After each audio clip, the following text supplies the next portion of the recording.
ஈரோடு மாவட்டம் சென்னிமலை அருகே 10 நாட்களுக்கு மேலாக குடிநீர் வழங்கப்படவில்லை என கூறி 1000க்கும் மேற்பட்டோர் சாலை மறியலில் ஈடுபட்டு வருகின்றனர். கள நிலவரத்தை செய்தியாளர் ஜான் மைக்கேல் தருகிறார். அவரோடு பேசலாம். ஜான் மைக்கேல், என்ன காரணத்திற்காக 10 நாட்களாக குடிநீர் விநியோகம் செய்யப்படவில்லை? கார்த்திகேயன், அதாவது பார்த்தோம் அப்படின்னா ஈரோடு மாவட்டம் சென்னிமலைக்கு அடுத்து இருக்கக்கூடிய மேலப்பாளையம் மற்றும் ஓட்டப்பாறை இந்த 2 ஊராட்சிக்குட்பட்ட பகுதிகளில் கிட்டத்தட்ட 10,000க்கும் மேற்பட்ட குடும்பத்தினர் வசித்து வருகின்றனர். இந்நிலையில் பெருந்துறையிலிருந்து ஈங்கூர் வழியாக செல்லக்கூடிய காவிரி குடிநீர் கொண்டு செல்லும் அந்த குழாயில் கடந்த சில தினங்களுக்கு முன்பாக உடைப்பு ஏற்பட்டிருக்கிறது.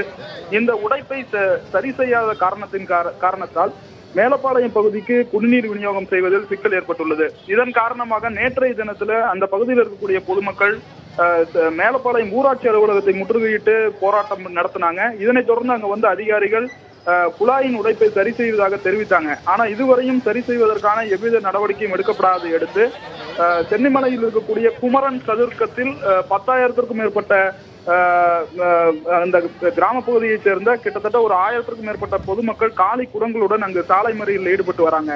கார்த்திகேயன், ஜான் மைக்கேல், குழாய் உடைப்பை சரி செய்ய காலதாமதம் என்றாலும் கூட தண்ணீர் லாரிகள் மூலமாக விநியோகம் செய்திருக்க முடியும். அதிகாரிகள் தரப்புல என்ன விளக்க சொல்றாங்க? அதாவது இந்த பகுதியில் ஏற்கனவே மேலப்பாளையம் பகுதிக்கு என தனியாக ஒரு குழாய் அமைக்கப்பட்டிருந்த போதிலும் கிட்டத்தட்ட 4 வருடங்களுக்கு மேலான பிறகுமே அந்த குழாயில் தண்ணீர் விநியோகிக்கப்படவில்லை. ஆனால் பழைய ஏற்கனவே இருக்கக்கூடிய குழாய் மூலமாகவே தண்ணீர் விநியோகிக்கப்பட்ட வந்த நிலையில் தற்போது இந்த உடைப்பு ஏற்பட்டிருக்கிறது.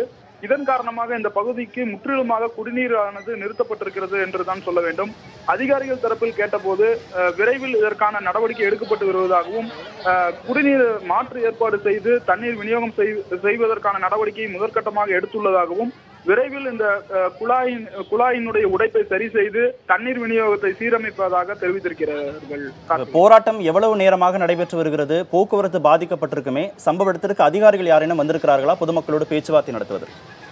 கார்த்திகேயன், அதாவது இந்த போராட்டம் பார்த்தோம் அப்படின்னா காலை ஒரு 8:30 மணி அளவிலிருந்து துவங்கியது என்று சொல்லலாம். ஆனால் அப்போதிருந்து அங்கு குவிய தொடங்கிய பொதுமக்கள் கிட்டத்தட்ட 10 மணியை கடக்கும் பொழுது கிட்டத்தட்ட 1000க்கும் மேற்பட்டோர் குவிந்தனர்.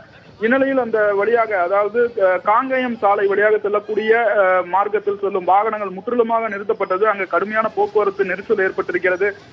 இந்நிலையில் மாவட்ட நிர்வாகம் சார்பில் அதாவது குடிநீர் வடிகால் வாரிய அதிகாரிகள், சம்பந்தப்பட்ட ஊராட்சி மன்ற அதிகாரிகள் அனைவருமே சம்பவ இடத்தில் பேச்சுவார்த்தை நடத்தி வராங்க. விரைவில் இதற்கான நடவடிக்கை எடுக்கப்படும் அதிகாரிகள் தெரிவிச்சிருக்காங்க. கார்த்திகேயன்.